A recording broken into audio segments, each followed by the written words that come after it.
bahawa Perdana Menteri yang sekarang ini is the best Prime Minister of the country. Bullshit.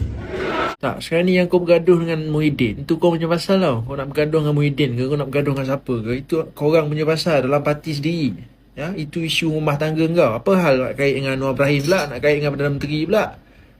Tak pasal-pasal kau buat majlis, satu majlis dekat Bukit Damansara, majlis Muhyiddin, satu majlis dekat mana aku tak tahu, Hamzah punya camp. Tiba-tiba dalam ceramah kau duk petik nama Anwar Ibrahim, petik nama Perdana Menteri, duk serang Perdana Menteri. Kau gila ke apa? Kau okey tak okey ni Hamzah?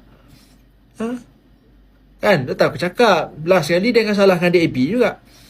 Kan? Gaduh huha-huha, tuntang dalam rumah sendiri, dalam parti sendiri duk gaduh. Last sekali menyokong depan kaum B, depan ramai-ramai ni cerita, oh Anwar begini, Anwar begitu. Last sekali DAP punya pasal. Itu ialah korang ni.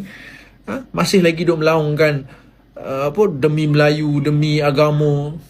Kan? Duk bergaduh sakan tunggang nama Melayu, tunggang nama agama. Tak cukup tunggang nama Melayu, tunggang nama agama, serang Perdana Menteri, serang Anwar Ibrahim, serang DAP.